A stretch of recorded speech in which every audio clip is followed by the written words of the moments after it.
Chaque jour, Charles et Carole vous présentent la leçon de l'école du sabbat.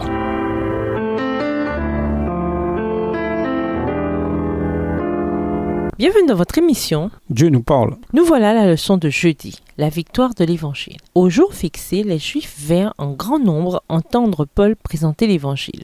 Acte 28, verset 23. Lisons Acte 28, versets 24 à 31. Que cherchait-il à dire en citant Ésaïe dans ce contexte? Acte 28, versets 24 à 31. Les uns se laissèrent persuader par ces paroles, mais les autres refusèrent de croire.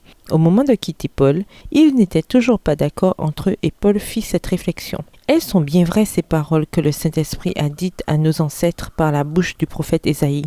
Va trouver ce peuple et dis-lui, vous aurez beau entendre, vous ne comprendrez pas. Vous aurez beau voir, vous ne saisirez pas. Car le cœur de ce peuple est devenu insensible. Ils ont fait la sourde oreille et ils se sont bouchés les yeux de peur que leurs yeux ne voient, que leurs oreilles n'entendent, de peur qu'ils ne comprennent, qu'ils ne se tournent vers moi et que je ne les guérisse. Et Paul ajouta, sachez-le donc, désormais ce salut qui vient de Dieu est maintenant apporté aux païens. Eux, ils écouteront ce message.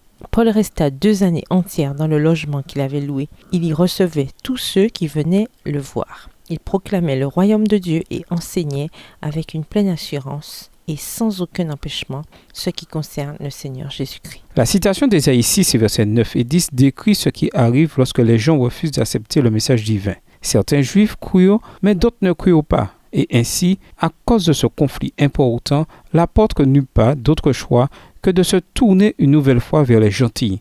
Acte 13, versets 46 et 47 et Acte 18, verset 6. Paul dut attendre 2 ans avant d'être entendu par l'empereur. Pendant ce temps-là, bien que confiné dans sa prison-maison, il peut néanmoins partager l'évangile sans frein avec tous ceux qui venaient le voir. La dernière scène des Actes met l'accent sur la victoire de l'évangile, car aucune force, qu'elle ait été juive ou romaine, n'avait pu stopper sa progression.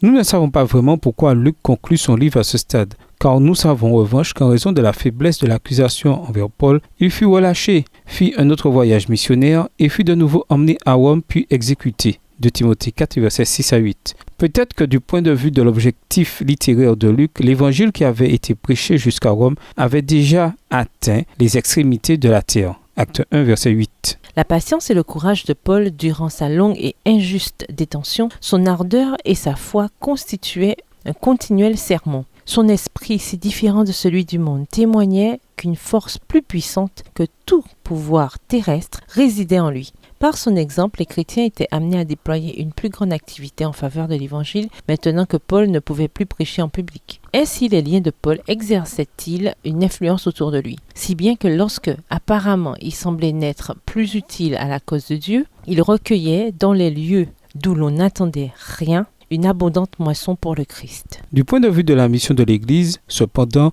on pourrait dire que le livre des Actes, ou l'histoire de la propagation de l'Évangile, n'est pas encore terminé. Et c'est là que chacun de nous entre en scène. Bien des chapitres supplémentaires passionnants et dramatiques ont été écrits au fil des siècles, parfois avec le sang des fidèles témoins de Christ. À présent, c'est à notre tour d'ajouter un chapitre supplémentaire, le dernier, espérons-le, et d'achever la mission que Jésus a laissée à ses disciples. Et alors viendra la fin. Matthieu 24, verset 14. Et nous vous laissons avec la question du jour. Dans quel secteur de votre vie sentez-vous que Dieu vous demande de quitter votre zone de confort et de marcher selon votre mission? Au revoir. Et à demain si Dieu veut.